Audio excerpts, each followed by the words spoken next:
نه لار دی یو خو موږ پردي حسابونه ډېر کوو اکثر به ټکي چې موږ کینو نو حسابونه کوو حسابونو کې بیا اخري نتیجه دغه شي لکه حساب کې موږ ریږو چې د چې دا چلو کې د چې د 2015 کې راغلی دی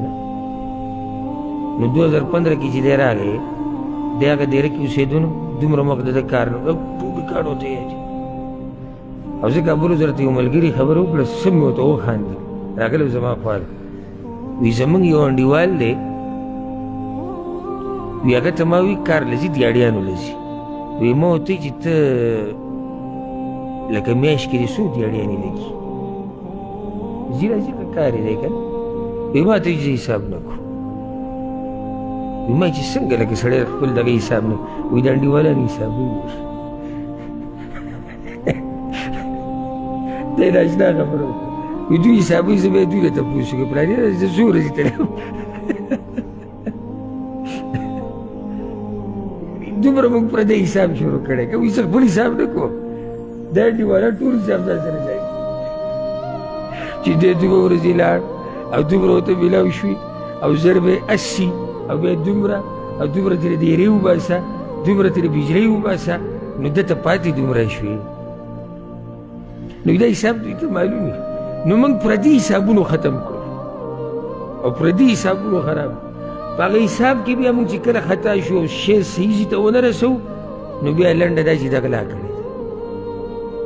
ده د الله نه یره پکار ده هېڅ غلا نه ده کړې الا دا که چېرته دلایل پیدا شو یو سړي غلا کړې ده جدا خبره ده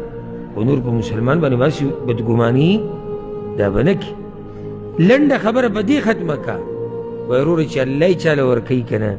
نو څوک یې منع کولی نه شي او چې الله یې نه ورکوي نو څوک یې وله ورکولی نه شي بله ولا ينفع ذا الجد منك الجد یعنی د یو دولتمن انسان دولت د یو عزتمن انسان عزت د یو زورور انسان زور د الله د عذاب نه څوک نشي منع کولی دا یې ده کوي دا خبره که تا سره ډېر مال دی او ډېره دبدبه او شهرت او ښایست او عزت او نسب او قوم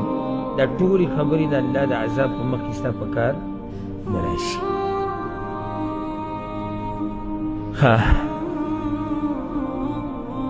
د هغې نه بعد دا ذکر چې دی دا لږ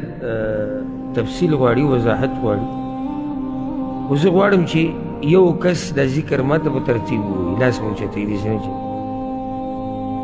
مونږ ګوره ډېر ذکر نه دی ویلی ګوره د مانځه نه بعد د اکثرو ته یاد دی چې دې کې مې څوک نه وایي نو دا نه چې په دې کې الحمدلله د الله په توفیق سره ما څو اذکار راجمع کړي 15 دي مونږ 15 ته راني ورسېدلي مونږ سویم کې وو څلورم کې وو هغه اسانو کې وو نو څوک دې ووایي ته ووایه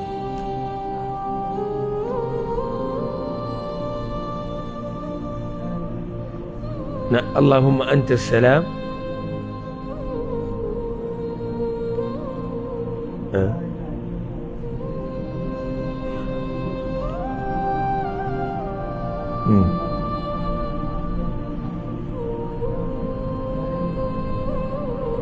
بارك الله فيك بل سوک